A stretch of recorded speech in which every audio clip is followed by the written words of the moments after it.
Bible ఉన్న వాళ్ళు తీయాలి. యెషయా గ్రంథము 59వ అధ్యాయం మొదటి వచనం. దేవుడు మనతో మాట్లాడాలంటే, దేవుడు మనల్ని దర్శించాలంటే, దేవుడు మన పరిస్థితులు మార్చాలంటే, మన అవసరాలు తీర్చబడాలంటే, మన అక్కర్లు తీర్చబడాలంటే, మన స్థితి మారాలంటే, మన పరిస్థితి మారాలంటే ముందుగా దేవుడు మనతో మాట్లాడాలి. నువ్వు ఎన్ని సంవత్సరాలు చర్చికి వెళ్ళొచ్చు, ఎన్ని సంవత్సరాలు సంఘంలో నువ్వు సీనియర్ కావచ్చు, సీనియర్ కావచ్చు, నువ్వు చక్కగా పాటలు పాడగలగవచ్చు, ప్రార్థన చేయగలగవచ్చు, కానీ ప్రభు నీతో మాట్లాడే అనుభవం నీకుందా? ప్రభు యొక్క దర్శనం చూసే అనుభవం నీకు ఉందా? ఒక్కసారి ఆలోచన చేయండి ప్రియులారా. అందుకనే బైబిల్లోకి వెళ్దాం ప్రియులారా. దేవుడు యెహోవా దేవుడు ఏం చెప్తున్నాడో యెషయా గ్రంథం 59వ అధ్యాయం మొదటి వచనం చూద్దాం ప్రియులారా. రక్షింపగనేర్కొనినట్లు యెహోవా హస్తము కొచ్చ కాలేదు, ఎననేరుగా ఉండినట్లు ఆయన చెవులు మందంగా కాలేదు. అంటే నిన్ను రక్షించటానికి ఆయన హస్తము కొచ్చ కాలేదు, నీ మొర వినటానికి ఆయన చెవులు మందంగా కాలేదు. అంటే దీనికి అర్థం ఏంటి? దేవుడు నీ మొర వినట్లేదా? నువ్వు దేవుడు కాడ మొర పెడుతున్నావు కదా, దేవుడు నీ మొర వినట్లేదా? ఆయన వినపోవటానికి ఆయన చెవులు మందంగా కాలేదు కదా, నిన్ను రక్షించపోవటానికి ఆయన చెయ్యి కొరస కాలేదు కదా. మరి ఏంటి అంటే అక్కడ తెలియపరచండి ప్రేమ సహోదరులు ఏం చెప్తున్నానంటే, మళ్ళీ చదువుతాను.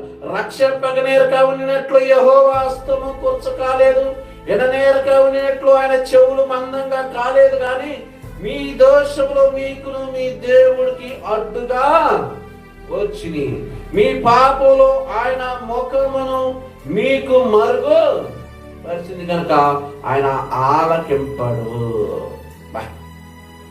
ఇప్పుడు దేవుడు మనతో మాట్లాడాలంటే ముందు మనం ఏం చేయాలంట? మనం ఏం చేయాలి? ప్రభువా నాతో మాట్లాడు, ప్రభువా నా కుటుంబంతో మాట్లాడు, ప్రభువా నా సంఘంతో మాట్లాడు, ప్రభువా నా భర్తతో మాట్లాడు, ప్రభువా నా భార్యతో మాట్లాడు, ప్రభువా నా కొడుకుతో మాట్లాడు, ప్రభువా నా బిడ్డతో మాట్లాడు, ప్రభువా నా కోడలతో మాట్లాడు, ప్రభువా ప్రభువా అని పిలుస్తున్నావు, పలుకుతున్నావు, ప్రార్థన చేస్తున్నావు. కానీ దేవుడు అడుగుతున్న క్వశ్చన్ ఏంటో తెలుసా? నీకును నాకును మధ్యలో ఏమనంట? నువ్వు చేసిన పాపములు ఉన్నాయంటండి. ఈ పాపములు నిన్ను మరుగుపరిచిని, ఈ పాపములు నీకును దేవుడికి అడ్డుగా వచ్చినాయి.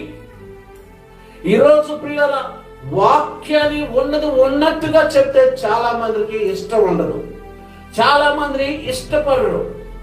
ఎందుకంటే బైబిల్లో యేసుక్రీస్తు ప్రభు కూడా ఉన్నది ఉన్నట్టుగా చెప్తే పరిసయ్యులు గాని శాస్త్రులు గాని అసూయపడ్డారు. ఈరోజు కూడా సేవకుడు పరిచయం చేసే విషయంలో కానీ, సంఘ కార్యక్రమంలో కానీ, మందిర విషయంలో కానీ, దైవ వాక్య విషయంలో కానీ ఉన్నది ఉన్నట్టుగా వాక్యాన్ని నీతిగా, నిజాయితీగా, యథార్థంగా సేవ చేస్తే సేవకుని మాత్రం చాలా మంది నమ్మరండి. మోసం చేసే వాళ్ళు నమ్ముతారు, జిమ్ముకు చేసే వాళ్ళు నమ్ముతారు, పొగిడే వాళ్ళని నమ్ముతారు, సేవ బాధ్యత లేక తిరిగే వారిని నమ్ముతారు. కానీ అవమానాలు వచ్చినా, కష్టం వచ్చినా, ఎన్ని వచ్చినా నీతిగా నిజాయితీగా సేవ చేసే సేవకుని మాత్రం పొరపాటున నమ్మరు, సహకరించరు, సహాయం చేయరు. కానీ ప్రియులారా మాయ మాటలు చెప్పే వాళ్ళకి పడిపోతారు. కానీ ప్రభు ఏం చెప్తున్నారంటే ప్రియులారా, అక్కడ ఎంత స్పష్టంగా ఉందంటే, నీకును నీ దేవుడికి ఏమొచ్చినాయంటండి? ఏమొచ్చినాయంట? పాపములు, మీ దోషములు మీకును మీ దేవుడికి అడ్డుగా వచ్చినాయి. ఇప్పుడు ఏం అడ్డు వచ్చినాయి మనకి? దేవుణ్ణి మనం, దేవుడి యొక్క దర్శనం మనకు కావాలంటే, దేవుడి యొక్క స్వరం మనం వినాలంటే, దేవుడి దగ్గర మనం మొరలాలంటే, దేవుడు మన ప్రార్థన ఆలకించాలంటే, దేవుడు మన మీద కనుదృష్టి పెట్టాలంటే, దేవుడు మన స్థితిని మార్చాలంటే, దేవుడు మన పరిస్థితి మార్చాలంటే దేవుడు మొదలు చెప్తుంది తెలుసా? నువ్వు ఉపవాస ప్రార్థన కాదు చేయవలసింది, నువ్వు చేయవలసింది ఏంటో తెలుసా? నీ దోషములు ఒప్పుకోవాలన్నమాట. ఏం ఒప్పుకోవాలి? నీ దోషములు ఒప్పుకోవాలి. ఈరోజు ఎంతమంది ఉపవాస ప్రార్థన చేస్తున్నా ప్రతి సహోదరికి దేవుడు చెబుతున్న మాట తెలుసా? ముందు నువ్వు ఉపవాస ప్రార్థన చేస్తే నీ దోషములను ఒప్పుకో, నీ పొరపాట్లు ఒప్పుకో, నీ అతిక్రమలు ఒప్పుకో, నువ్వు చేసిన తప్పులను, నువ్వు చేసిన పాపిష్టి క్రియలను, నువ్వు చేసిన ఈ లోకములో ఆ యొక్క పాపములకు బానిసగా మారిన నీవు, దేవుడు చెప్తున్నాడు ముందు నీ దోషములు నీకును నీ దేవుడికి అడ్డుగా వచ్చినాయి. ఇప్పుడు ప్రియులారా, దోషములన్నీ మన హృదయంలో నింపుకొని దోషములతో నింపబడ్డ ఈ శరీరం, మన దోషములు ఎంత కాలం అవుతాం? మన దోషాలు దేవుడికి ఏమైపోయినట్ట? అడ్డుగా వచ్చినాయంట. మరి ఇట్లా ఒప్పుకోవాలి కదా. ఈరోజు ఎంతమంది మన దోషములను ఒప్పుకుంటున్నాం, ఎంతమంది మన పాపాలను ఒప్పుకుంటున్నాం. ప్రభువా నా దోషములను క్షమించు. ఎంతకాలం నేను ప్రార్థన చేస్తున్నాను కానీ, ఎంతకాలం నేను ప్రార్థనకి వెళుతున్నాను కానీ, ఎంతకాలం నేను సంఘానికి వెళుతున్నా కానీ, ఎంతకాలం సంఘ పరిచయం చేస్తున్నాను కానీ, ఇదిగో వాళ్ళు బాగలేదు, వీళ్ళ బాగలేదు, వాళ్ళ మీద వీళ్ళ మీద ఫిర్యాదు చేశాను, వాళ్ళని వీళ్ళని విమర్శించాను. కానీ నా తప్పు నేను తెలుసుకున్నాను. నేను చేసిన నా దోషములే నిన్ను చూడనీయకుండా చేస్తున్నాయి. నా దోషములే నీకు నువ్వు కనపడకుండా మరుగు చేయబడ్డది. ప్రభువా ఇంతకాలం ఎంత ప్రార్థన చేసినా నా ప్రార్థనకు జవాబు రాలేదంటే నా శరీరం అంతా దోషములతో నింపబడ్డది. నేను ఆ వ్యక్తిని విమర్శించాను, ఈ వ్యక్తిని విమర్శించాను, కనపడ్డ ప్రతి ఒక్కరిని విమర్శించాను, బ్యాడ్గా వారిని మాట్లాడానే తప్పగానే ముందు నాలో ఉన్న బ్యాడేంటో నేను తెలుసుకోలేకపోయాను. నాలో ఉన్న దోషాలు నేను తెలుసుకోలేకపోయాను. నాలో ఉన్న పొరపాట్లు నేను తెలుసుకోలేకపోయాను. ఎదుటి మనిషిని అంత ఈజీ అయిపోయింది కదా. ఎదుటి వారిని మాటలు అనవసరమైన మాట్లాడటం సింపుల్ అయిపోయింది కదా. ఎదుటి మనిషిని విమర్శించడం కానీ, ఎదుటి మనిషిని కించపరచడం కానీ, ఎదుటి మనిషి మీద తప్పుడుగా నేరం మోపడం కానీ, ఎదుటి మనిషిని సూటిపోటి మాటలతో బాధ పెట్టడం కానీ సింపుల్ అయిపోయింది అనుకుంటున్నావు. కానీ నువ్వు మాట్లాడిన ప్రతి మాట నీకు దోషముగా నిలబడ్డది. ఈరోజు ఎందుకు నీకు మేలు జరగట్లేదు? ఈరోజు ఎందుకు నీ కుటుంబంలో సమాధానం ఉండట్లేదు? ఈరోజు ఎందుకు నీ కుటుంబం కట్టబడట్లేదు? ఎందుకు ఈరోజు నీ జీవితం మార్చబట్లేదు? ఈరోజు ఎందుకు నీ పిల్లలు నీ మాట వినట్లేదు? నువ్వే ఒక దోషంతో నింపబడి ఉంటే, నువ్వే దోషములతో నింపబడి ఉంటే నీ ప్రార్థన దార్బంధం దాటిపోదు కదా. నీ ప్రార్థన దేవుడు వినడు కదా. నీ దోషములు అలా పెట్టుకొని ఎంతకాలం ఉపవాస ప్రార్థన చేస్తావు? ఎన్ని రోజులని ఉపవాస ప్రార్థన చేస్తావు? ఉపవాస ప్రార్థన చేస్తున్న మై బ్రదర్స్ సిస్టర్స్, ముందు నీ తప్పులను ఒప్పుకోవాలి, నీ పొరపాట్లను ఒప్పుకోవాలి. అది నేను చెప్పట్లా, బైబిల్ చెప్తుంది. ఈరోజు చాలా మంది చెప్తుంటారు, ఎన్ని సంవత్సరాలు నేను మందిరానికి వెళుతున్నాను కానీ దేవుడు స్వరం వినలేదు. ఎన్ని సంవత్సరాలు నేను దేవుడు సంఘంలో ఉన్నాను కానీ దేవుడు దర్శనం కూడా నాకు లేదు. హల్లెలూయా, హల్లెలూయా. ఈరోజు నా ప్రియమైన సహోదరి సహోదరులారా, దేవుడు నీతో మాట్లాడుతున్నాడు. నీ దోషముల నుంచి నువ్వు బయటపడ్డావా? నువ్వు అనుకోవచ్చు, నాకేమో నీ దోషములు, నేనేం చేశానని దోషములని అని నువ్వు అనుకుంటా. కానీ నీ నోటి మాట ఉంటే ఎవరిని విమర్శించిన దోషమే కదా. నీ కంటి చూపులతో నువ్వు చెడు చూస్తున్నావు, మంచి చూస్తున్నావు అనేది దోషమే కదా. నీ పాదాలు ఎల్లగొండ చోటుకెళ్తుంటే దోషమే కదా. చూడగొన్న వాటిని చూస్తే దోషమే కదా. దేవుడు చెప్తున్న మాట తెలుసా? ఈరోజు ప్రేమతో చెప్తున్నాడు, ఇంతకాలం నేను సంఘంలో ఉన్నానులే, ఇంతకాలం ప్రార్థనలో ఉన్నానులే, నేను చనిపోతే పరదేశకి వెళ్తానులే, చనిపోతే పరలోకానికి వెళ్తులే, అబ్బా వాళ్ళు 40 రోజులు ఉపవాస ప్రార్థన చేస్తున్నారు, నేను ఉపవాస ప్రార్థన చేస్తాను, వాళ్ళు 10 రోజులు ఉపవాస ప్రార్థన చేస్తారు, నేను 10 రోజులు ఉపవాస ప్రార్థన చేస్తాను అని చెప్పుకుంటున్నా. నీవు నిజంగా నీ దోషంలో క్షమించబడ్డాయా? నిజంగా నీ దోషంలో నుంచి నువ్వు బయటపడ్డావా? ఈ రాత్రి ప్రభు అడుగుతున్న మాట ఇదే. నీ దోషములు నీకును నీ దేవుడికి అడ్డుగా వచ్చి నీకు నువ్వు ఎంత మొత్తుకుంటే ప్రయోజనం? ఎన్ని రోజులు ఉపవాసం ఉండి ప్రార్థన చేసిన ప్రయోజనం ఏంటి? దేవుడు చెప్తున్న మాట ఇదే కదా.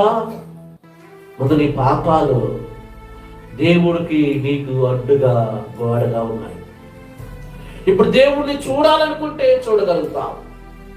అందుకనే ప్రియులారా, బైబిల్ చెప్పిన మాట మనం వింటే, బైబిల్ చెప్పిన మాట విని వాటి ప్రకారంగా మనం నడవాలి. విని వదిలేయటం కాదు, విన్న మనం ఏం చేయాలి? అనుసరించాలి. అందుకని ఒక భక్తుడు పాడబడాడు ప్రియులారా, హల్లెలూయా.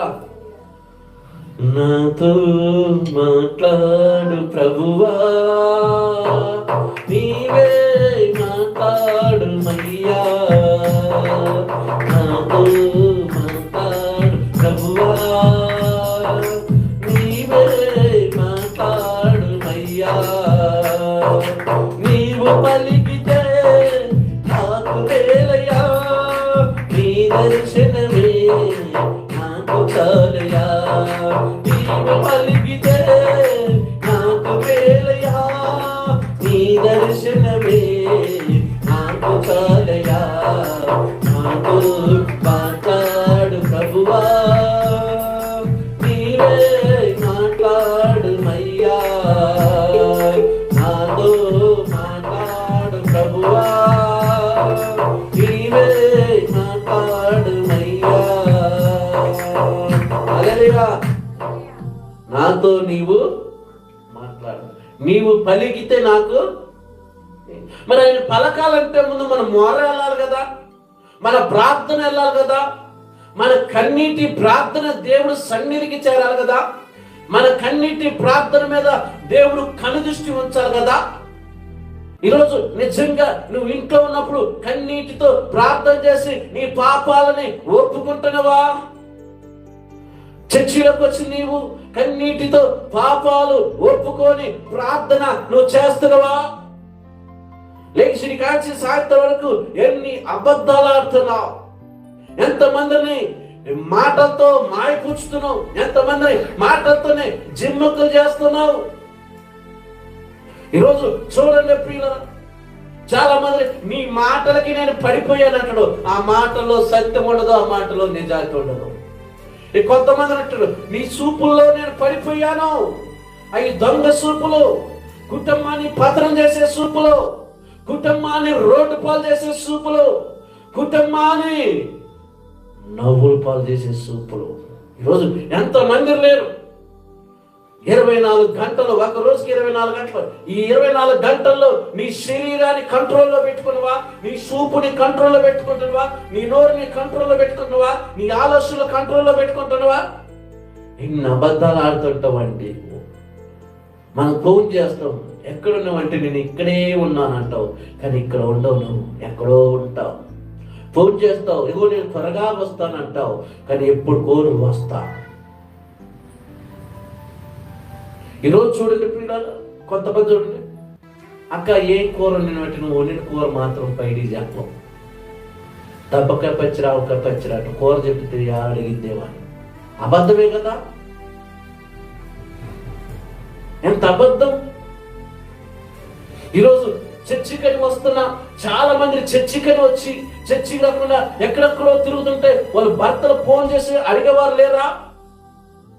భర్తలు కూడా మేము చర్చి పోతున్నాం చెప్పి చర్చి రాకుండా ఎక్కడెక్కడో తిరుగుతుంటే భార్యలు ఫోన్ చేసి అడిగేవారు లేరా? పిల్లగారు కూడా ఈరోజు మేము కాలేజీ పోతున్నాం చెప్పి కాలేజీ పోకుండా సినిమాల్లో తిరుగుతుంటే అడుగులు తల్లిదండ్రులు లేరా? వాడు అడిగింది అలా ఫీజుకి డబ్బులు ఇచ్చి, వాడు కాలేజీకి డబ్బులు ఇచ్చి, వాడు అన్నిటికీ డబ్బులు ఇచ్చి కాలేజీ పోరని చెప్తే సవాసాలని, పెన్స్ అని, పార్కులని, క్లబ్బులని, రెస్టారెంట్లని, వీటికి ఆకర్షించబడి వీటికి అలవాటు పడి సాయంకాల కాలేజీ టైం కల్లా మళ్ళీ బ్యాగ్ తీసుకుని ఏమి ఎరగనట్టు వస్తు కూర్చుంటాడు. దేవుడు ఊరుకుంటాడా? తల్లిదండ్రికి నువ్వు జిమ్ముకు చెప్తూ, భర్తకి నువ్వు అబద్ధం చెప్పొచ్చు, భార్యకి నువ్వు అబద్ధం చెప్పొచ్చు, ఒక కొడుకుగా తల్లిదండ్రికి అబద్ధం చెప్పొచ్చు, ఒక బిడ్డగా తల్లిదండ్రికి అబద్ధం చెప్పొచ్చు. కానీ నిన్ను చూస్తున్న దేవుడు ఒకడు ఉన్నారు. ఆయన దహించు అగ్ని ఉన్నాడు. నువ్వు ఇక్కడ నీ జిమ్ముకులు, నీ మ్యాజిక్లు, నీ జ్ఞానము, నీ తెలివి, నీ రంగు, నీ ఐటు, నీ పర్సనాలిటీ, నీ యొక్క డబ్బు, అందరితో మాయ మాటలు చెప్పి వీళ్ళందరినీ నువ్వు చుట్టూ తెప్పొచ్చు, వీళ్ళందరినీ నీ బుట్టలో పడేసుకోవచ్చు. కానీ నేను చూస్తున్న దేవుడు కొదమ సింహమై ఉన్నాడు. హల్లెలూయా. అత్త ముందే కోళ్ళ పొగిడిద్ది, అది అత్త లేకపోతే కోళ్ళు ఎన్ననిద్ది అత్త గురించి. అవునా కదా? సంఘాలు లేరా? కొత్తగా దేవుని నమ్ముకొని మంచిగా పాటలు నేర్చుకోవాలి, ప్రార్థన నేర్చుకోవాలని ముందు పడితే వెనకుండి మాట్లాడే వాళ్ళు లేరా? ఆంబో పొంగుతుందిరా పూరీలు పొంగినట్టు పొంగిపోతుందిరా ఈ మనిషి. ప్రార్థన అంటే పరుగులు ఎత్తుతుందిరా. మనకు లేదా భక్తి, మనకు లేదా భయం అని వెనక మాట్లాడేవాళ్ళు లేరా? సాధన మాట్లాడేవాళ్ళు లేరా? ఇవన్నీ దేవుడు వింటున్నాడు ప్రియులారా. హల్లెలూయా. ఈరోజు ఎంత మంది రండి, ఉదయం నుంచి సాయంత్రం నేను నీతిగా ఉన్నాను, నిజాయితీగా ఉన్నాను, నా కుటుంబాన్ని చూసుకున్నాను, నా పిల్లలు చూసుకున్నాను, నేను నా భర్తను చూసుకున్నాను, నేను నా భార్యను చూసుకున్నాను అని చెప్పగలుగుతాము మనం. ఈరోజు ఎందుకు కుటుంబంలో అనుమానాలు వస్తున్నాయి, కుటుంబంలో గొడవలు వస్తున్నాయి, కుటుంబంలో మనశ్శాంతి లేదు. నీ బిహేవియర్ బట్టి, నీ క్యారెక్టర్ బట్టి, నీ చూపును బట్టి, నీ ఆలోచన బట్టి, నీ నడకను బట్టి, నువ్వు నడిచే భయానాన్ని బట్టే కదా. భర్త ఊకోవచ్చు, భార్య ఊకోవచ్చు, కానీ దేవుడు మాత్రం నీ తోలు ఎత్తడు ప్రియులారా. హల్లెలూయా. ఈరోజు ఏమనుకుంటున్నావు ఒకసారి ఆలోచి. మనం వేసిన పంట పెట్టుబడి పెడతాం, బాగా పంటకి సేకరణ చేస్తాం. ఆ పంట చేలో వేసిన కాంచి, ఇత్తనం చేలో వేసిన కాంచి కష్టపడి శాఖ చేసి పని చేసి చివరికి ఆ పంట పండకపోతే ఆ యజమానుడికి ఎంత బాధ, ఎంత కష్టపడ్డాడు. తిని తినక ఉన్నా లేక అప్పు తెచ్చేనా చేనుకు పెట్టుబడి పెట్టి పంట వచ్చిద్దేమో, దిగుబడి వచ్చిద్దేమని, నాకు కలిసి వచ్చిద్దేమని ఆ పంట వేసిన యజమానుడు తిని తినక రాత్రనక పొగలనక కష్టపడి కన్నీళ్ళు గార్చి పంట కోసం ఆస్తి, పొలాలు, డబ్బులన్నీ కూడా ఖర్చు పెట్టి చేస్తే చివరికి ఆ పంట పండకపోతే ఎంత బాధ. దేవుడు కూడా నేను ఈ భూమి మీదకి పెట్టుబడి పెట్టి పంపించాడు. నేను ఉన్నాను అనుకుంటా. చాలా మంది నాకేం పని లేదంట. పని లేదా? పని లేక నేను ఈ భూమి మీద పంపిండు అనుకున్నా దేవుడు? పని లేకనేనా నువ్వు అడిగిన అవసరాలన్నీ తీరుస్తున్నాడు. నువ్వు ఆయన కొరకు బతుకుతావని నిన్ను నమ్మి ఈ లోకానికి నిన్ను పంపాడు. నిన్ను నమ్మాడు. ఒక కుమారుగా నిన్ను నమ్మాడు, ఒక కుమార్తెగా నిన్ను నమ్మాడు కాబట్టి ఈ భూమి మీదకి నిన్ను పంపాడు. పంపిన నీవు ఏం చేస్తావు తెలుసా? ఈ రంగుల్లోకాన్ని చూసి మురిసిపోతున్నావు, పొంగిపోతున్నావు. నిన్ను పంపిన దేవుణ్ణి మర్చిపోయావు. నీ మీద కలల కంటన దేవుణ్ణి మర్చిపోయావు. అందుకని అప్పుడప్పుడు చెప్తుంటారు ప్రియుల, గాలిపటాలు ఎగరేస్తుంటారు. ఎంత చక్కగా కడతారు ప్రియులరా. తల్లిదండ్రులు డబ్బులు ఎత్తావా ఇవ్వాలి, కింద పడి పైన పడి మట్టిలో బర్రాడైనా గాలిపటం ఎగరేస్తున్నాడు. ఒక ట్యాంక్ ఎక్కుతుడు, ఒకడు డాబా ఎక్కుతుడు, ఒకడు 90 సెట్ ఎక్కుతుడు, 50 సెట్ ఎక్కుతుడు. గాలిపటాలు ఎగరేయటానికి అందంగా కనపడాలని ఆకాశం ఎత్తులోకి గాలిపటాన్ని ఎగరేస్తారు. ఆ గాలిపటం అందరికీ కనపడింది, కానీ గాలిపటం వెనుకున్న దారం మాత్రం ఎవరికి కానరా. ఆ దారం మాత్రం లేకపోతే గాలిపటం పైకి, ఆ గాలిపటం మాత్రమే కనపడుతుంది, కానీ గాలిపటం అనుకున్న దారం మాత్రం కనపడదు.